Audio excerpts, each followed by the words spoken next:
Hello दोस्तों, तो क्या हाल है सबके।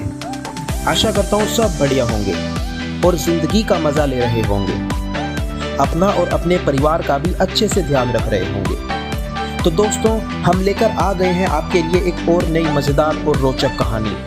तो चलिए शुरू करते हैं। तो दोस्तों, आज मैं दिल्ली एक कंपनी में इंटरव्यू देने आया था।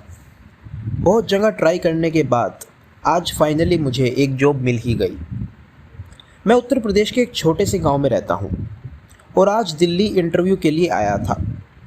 दिल्ली से मेरे गांव की डायरेक्ट ट्रेन है, तो करीब 5 बजे मेरा इंटरव्यू ख़त्म हो गया था और उसके बाद मैं ट्रेन पकड़कर घर पहुंच गया था।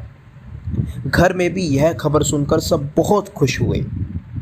माँ ने तो तभी रात को मंदिर में और कुछ पड़ोसियों के घर मिठाई पहुंचा दी। मुझे अगले महीने की 1 तारीख से ज्वाइनिंग करनी थी। अभी पूरा एक हफ्ता बाकी था, तो मैंने सोचा कि तब तक दिल्ली में रहने और खाने का इंतज़ाम कर लिया जाए, क्योंकि मेरे गांव से दिल्ली तक ट्रेन में करीब 3 घंटे लगते थे। तो एक दिन में 6 घंटे का ट्रेन का सफ़र और साथ में जॉब भी, ये पॉसिबल नहीं था। तो मैं दिल्ली में अपने एक दोस्त के पास गया जो पहले से वहाँ नौकरी कर रहा था।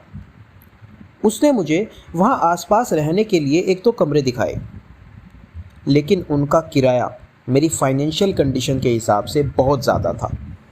आर्थिक स्थिति ठीक ना हमारी।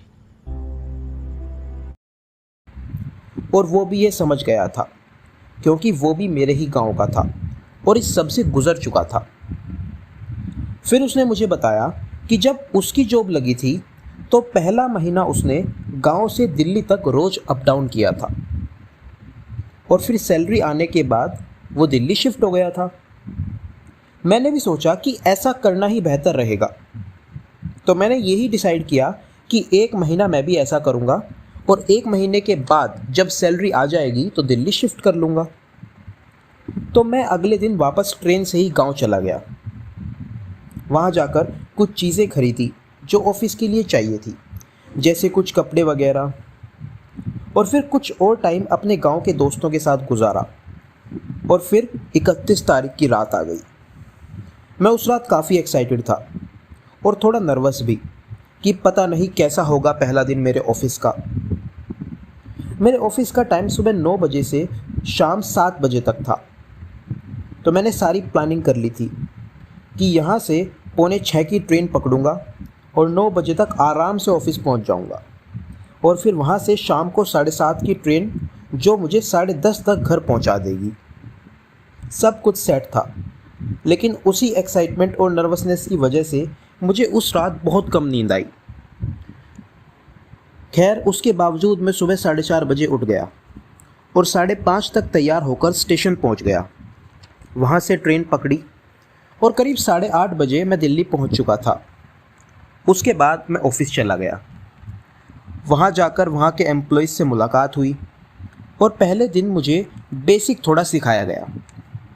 अब शाम के 7 बज चुके थे और ऑफिस का टाइम भी पूरा हो चुका था। मैं स्टेशन गया और थोड़े टाइम बाद ही मुझे ट्रेन मिल गई। अब लोकल ट्रेन्स की हालत तो आपको पता ही होगा कि ना तो ट्रेन में एक भी लाइट जल रही थी और ना ही पंखा, बस लोगों की स्क्रीन की लाइट्स चमक रही थी। इतनी रात को ट्रेन में ज़्यादा भीड़ भी नहीं थी, तो मैंने सोचा कि आराम से खिड़की पर बैठा बैठा अपने घर पहुंच जाऊंगा। मैंने अपने मोबाइल में टाइम पास करने के लिए मूवी चला ली और कान में ईयरफोन लगाकर बैठ गया। ट्रेन चल रही थी, हवा लग रही थी, मैं मूवी देखने में मग्न था। अब ट्रेन से आपको पता ही होगा कि बहुत सारे छोटे छोटे स्टेशंस पर रुककर चलती हैं। करीब 8:45 बजे थे और ट्रेन एक स्टेशन पर रुकी। मैंने ये देखने के लिए कि कौन सा स्टेशन आया अपनी मूवी पॉज की, और जब मैंने देखा तो मेरे होश उड़ गए। मैंने देखा कि जिस डिब्बे में मैं बैठा था उसमें एक भी यात्री नहीं था और बिल्कुल अंधेरा था, घोर अंधेरा। एक पल के लिए तो मैं बहुत डर गया था कि सब कहाँ चले गए, लेकिन फिर मैंने सोचा कि क्योंकि ज़्यादा लोग भी नहीं थे तो शायद पहले ही सब उतर गए हों। तभी जिस स्टेशन पर वो ट्रेन रुकी थी उससे एक आदमी चढ़ा जिसने पूरा अपने आप को एक काले शॉल में ढका हुआ था। उसके बाद वो ट्रेन चल दी। अब मेरा ध्यान मूवी में कम और उस ट्रेन के अंधेरे डिब्बे और उस आदमी पर ज़्यादा था। तभी अचानक उस डब्बे के दोनों दरवाजे बहुत तेज आवाज़ के साथ बंद हो गए और भाई मेरी फटके चार हो गई। मैंने कान से ईयरफोन निकाली और मोबाइल फ़ोन बंद करके जेब में रख दिया और चुपचाप बैठ गया। वो आदमी मुझसे 2 सीट छोड़कर आगे बैठा था। मैंने उससे पूछा कि भाई साहब ये इस ट्रेन में क्या डेली इतनी शांति रहती है? वो मेरी तरफ मुड़ा और उसके मुंह पर से वो शॉल हटा और उसकी आंखें देखकर मेरे होश उड़े रह गए। उसकी आंखें लाल लाल चमक रही थी जैसे उन पर खून सवार हो। वो देखकर मैं जोर से चिल्लाया, बचाओ बचाओ। तभी वो आदमी मेरे पास वाली सीट पर आकर बैठ गया और बोला कि इस डब्बे में बैठने की तेरी हिम्मत कैसे हुई?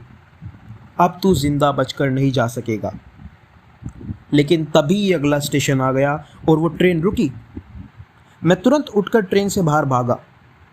तभी मैंने देखा कि ट्रेन के सबसे आगे के डिब्बे में लाइट जल रही थी। मैं भागकर वहाँ पहुँचा और देखा कि उसमें कुछ लोग बैठे थे। मैं तुरंत उसी डब्बे में चढ़ गया। मुझे इतना डरा देखकर लोगों ने पूछा कि क्या हुआ। मैंने सारी बात उन्हें बताई। तब उन्होंने बताया कि 8:30 बजे के बाद ट्रेन के सभी डिब्बे के लोग सिर्फ एक डिब्बे में रहते हैं, क्योंकि ऐसी घटनाएं पहले भी हुई थी, इसलिए ये फैसला लिया गया था।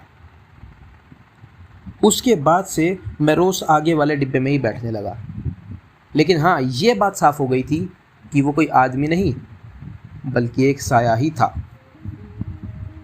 तो दोस्तों, कैसी लगी आपको आज की हमारी कहानी? कमेंट में ज़रूर बताएं और वीडियो को लाइक करें, शेयर करें और चैनल को भी सब्सक्राइब करना ना भूलें।